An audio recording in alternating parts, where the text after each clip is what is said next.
Bonjour à tous et à toutes et bienvenue à Philosophons avec Mathieu. Pour le Vox Pop d'aujourd'hui, ce qui nous intéresse, le thème de la décroissance.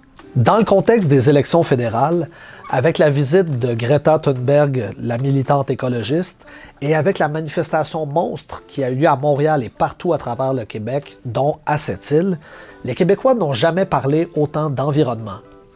Les changements climatiques sont un enjeu qui s'impose dans nos vies, et plusieurs tentent de réduire leur empreinte écologique et y vont de solutions pour le moins audacieuses, comme celle de la décroissance. C'est d'ailleurs la question du Vox Pop d'aujourd'hui. Pour tenter de résoudre le problème des changements climatiques, tant au niveau individuel qu'au niveau collectif, doit-on favoriser la décroissance?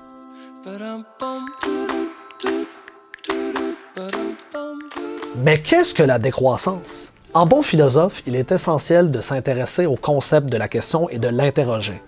Or, ce n'est pas simple, car le concept de décroissance est en réaction face au système capitaliste dominant et possède plusieurs significations. L'une d'entre elles, celle du philosophe autrichien Ivan Illich, affirme que la décroissance n'est pas une récession ou encore une croissance négative, mais plutôt une rupture avec le système économique, social et idéologique qui prône la production, la consommation et la croissance perpétuelle. Ainsi, pour les décroissantistes, il est absolument absurde de produire de manière indéfinie avec des ressources limitées. La décroissance économique, un petit peu au niveau individuel, c'est que chaque personne travaille un peu moins parce qu'elle a moins besoin de travailler, parce qu'elle consomme moins. Donc, l'effet général, ça fait qu'on produit moins de biens, on consomme moins de produits, mais on a moins besoin de consommer dans le fond. Puis on a moins besoin d'argent parce qu'on consomme moins. C'est ça la décroissance un peu économique. On consomme individuellement de plus en plus, donc c'est pas soutenable au niveau de notre planète. Ça fait qu'on n'a pas le choix, peu importe sur quel angle on regarde ça, il faut diminuer notre consommation. Donc, en diminuant notre consommation, on a moins besoin de travailler parce qu'on a moins besoin d'argent pour payer tous ces produits-là. Et ça permet, oui, on produit moins, donc on a besoin moins de travailleurs, mais si chacun travaille moins, on finit par avoir de travailler un minimum d'heures, chacun et tous, pour pouvoir travailler. Tout le monde pourrait travailler quand même. Étant donné qu'on vit dans une société qui consomme beaucoup, et selon moi, beaucoup trop, il faut encourager la décroissance. Puis, environnementalement parlant, ça va être très avantageux. Là. On atteint une limite environnementale qu'on ne peut plus cacher.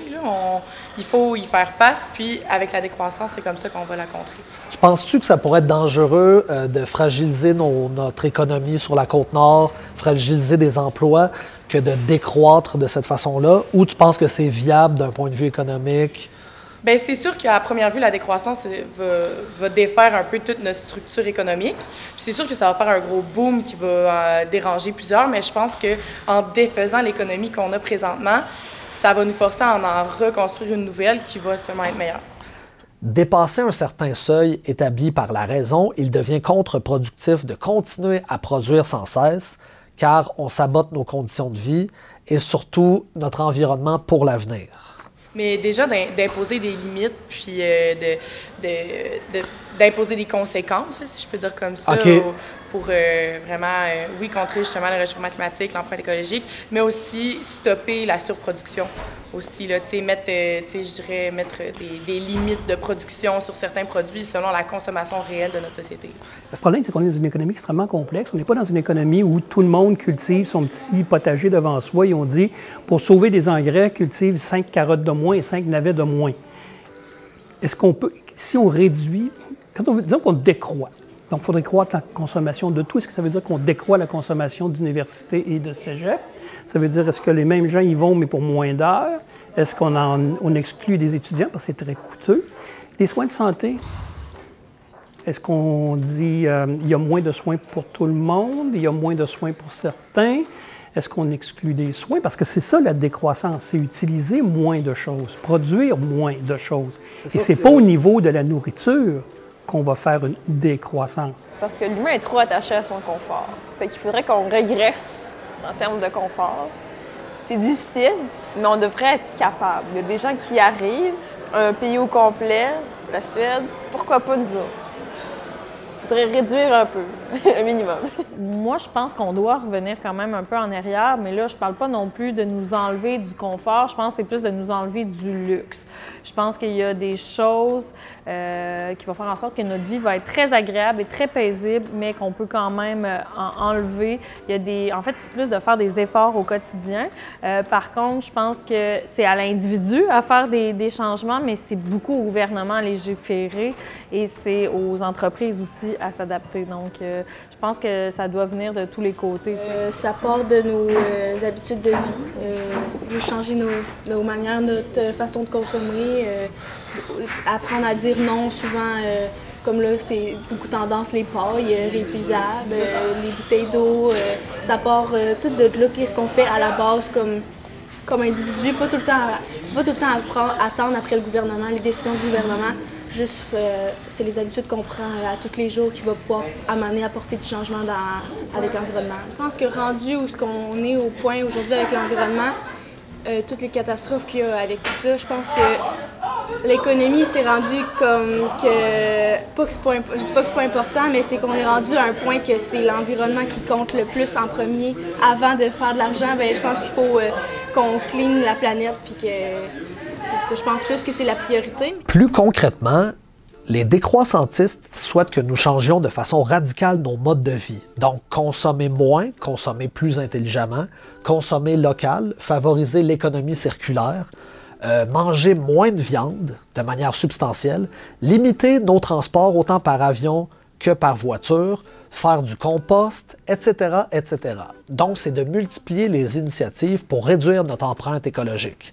Évidemment, ça passe par la conscience sociale et ça passe par une implication au niveau politique afin que le message soit envoyé au gouvernement que les citoyens sont prêts à changer. Pour le moment, oui, on dit beaucoup que on est dans une urgence climatique puis tout ça, mais je pense qu'il manque encore beaucoup d'informations. Donc, il y a plusieurs étudiants, on les entend, ils viennent nous poser des questions, ils ne sont pas assez informés pour réellement prendre position ou ils prennent position sur le peu qu'ils savent. Donc, je crois que les étudiants sont intéressés à connaître la cause, mais je pense que c'est un sujet qui devrait prendre plus de place dans le système d'éducation, puis commencer très jeune, pour que, rendu, par exemple, ici au cégep, rendu plus vieux, on soit informé, puis qu'on soit conscient, puis qu'on puisse vraiment prendre position selon nos opinions personnelles. Donc, cette pédagogie-là doit être faite dans le système d'éducation par des enseignants ou des intervenants? Moi, je pense que oui, puis ça touche tout le monde. Ça ne concerne pas seulement un certain groupe dans notre société. C'est mondial, c'est planétaire. Donc, pourquoi pas l'intégrer comme ça? Puis l'information, il faut toujours l'avoir parce qu'elle se met toujours à jour avec les scientifiques et tout ça. Donc, je crois que ça serait une matière importante là, à intégrer à notre système d'éducation. Puis, d'après moi, ça se ferait de façon très facile. Mais c'est sûr qu'on en apprend toujours davantage. Là. On n'est jamais assez informé. Puis, ça serait bien aussi, mettons, en région, c'est plus dur aussi là, de, mettons, opter pour une alimentation plus végane, là, ça dépend, parce qu'il y a moins de ressources, il y a moins... c'est ça. Par ailleurs, les critiques de la décroissance croient que l'économie de marché en place possède toutes les ressources, les technologies professionnelles et ingénieurs pour opérer la transition écologique et énergétique. Ainsi, il ne faudrait pas faire confiance à l'État outre mesure, mais plutôt aux entrepreneurs privés qui sont en mesure de faire la transition écologique. La décroissance est un projet vaste, ambitieux et complexe qui ne manque pas de détracteurs. D'ailleurs, plusieurs craignent qu'une mauvaise planification étatique de la décroissance entraîne des crises économiques répétées, ce qui affecterait les classes les plus pauvres de la société, la classe moyenne, qui verrait son revenu, le revenu des ménages, diminuer considérablement. De plus, plusieurs personnes qui critiquent la décroissance croient que le marché en place possède déjà toutes les technologies nécessaires, les spécialistes, les ingénieurs pour opérer la transition écologique. Il manquerait seulement une volonté politique forte avec des incitatifs financiers pour investir massivement dans les énergies renouvelables.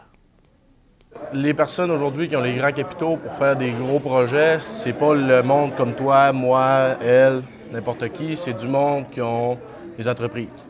comme je sais pas moi, ArcelorMittal, ici, c'en est un grand.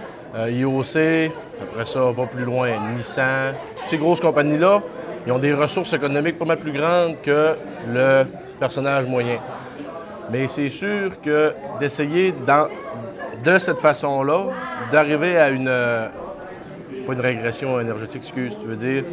Une décroissance énergétique, c'est sûr que c'est pas la bonne manière, je crois.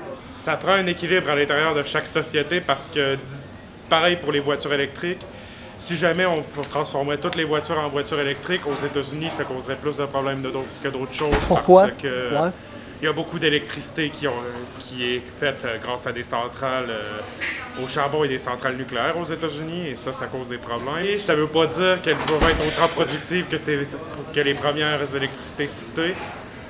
Donc, l'endroit où est-ce qu'on peut posséder une centrale à charbon, on a besoin d'une dizaine de champs d'éoliennes pour pouvoir compenser, surtout que dans certaines places à l'intérieur du monde, certaines énergies réutilisables ne sont pas facilement accessibles. Si c'est bien traité, si c'est bien géré, ça peut être pas mal moins dangereux environnemental que, mettons, le charbon. Ça fait beaucoup moins de pollution si c'est bien géré. Fait que je trouve que c'est quand même une bonne variante pour le charbon fossile. Donc l'énergie nucléaire? L'énergie nucléaire, ce serait quand même une bonne alternative. C'est sûr que je favoriserais quand même l'énergie verte over l'énergie nucléaire. Mais c'est sûr qu'aujourd'hui, avec la population qui est en croissance tout le temps, l'énergie nucléaire, c'est une façon rapide de produire beaucoup d'énergie pour une grande population. La façon la plus simple, la plus efficace, qui était en plus la plus conservatrice, inventée au 19e siècle par Charles Pigou. Et on s'entend, là? Parce que quand on voit les partis conservateurs condamner les taxes sur le carbone, c'est oublier qu'il n'y a rien de plus conservateur qu'une taxe sur la pollution. Surtout si vous la donnez de façon très simple, vous la redonnez aux gens directement. Alors, par exemple, les gilets jaunes en France, c'est quoi l'idée? C'est qu'on les taxe après les avoir sortis de Paris ou de Lyon par des loyers trop élevés, on les envoie dans la grande banlieue où il n'y a pas de transport en commun, on les force à acheter une voiture, on leur impose une taxe sur le carbone, mais qui sert à subventionner les Parisiens qui sont précisément ceux qui les ont expulsés de la ville. Donc, c'est les ménages à faible revenu qui souffrent en premier lieu. Exactement. Alors que, normalement, les ménages à faible revenu sont ceux qui consomment le moins, mais si vous leur redonnez à tous les citoyens la taxe sur le carbone, comme on l'a fait en Colombie-Britannique avec d'excellents résultats, eh bien, vous obtenez que, en fait, c'est les gros consommateurs de carbone, souvent à très haut revenu, qui vont réparer leurs dégâts comme des adultes. Un adulte répare ses dégâts et compense les gens à plus faible revenu. Si vous dépensez 200 $ d'essence par année et qu'on vous en donne 800 de crédit carbone, vous arrivez 600 au-dessus. Ce qui est positif dans le débat actuel, c'est qu'il y a de moins en moins de climato-sceptiques. Qu'on soit en faveur ou en défaveur de la décroissance, les gens prennent acte de la présence des changements climatiques. On ne s'entend pas toujours sur les moyens pour opérer la transition écologique, mais on s'entend sur l'urgence, la nécessité d'agir. Une conscience collective émerge de plus en plus, et ce qu'il y a de positif, c'est que nous avons tous les outils, toute l'intelligence nécessaire pour opérer cette dite transition énergétique. Alors, merci d'avoir été des nôtres, et à une prochaine édition de Philosophons avec Mathieu. Bum, bum, bum, bum.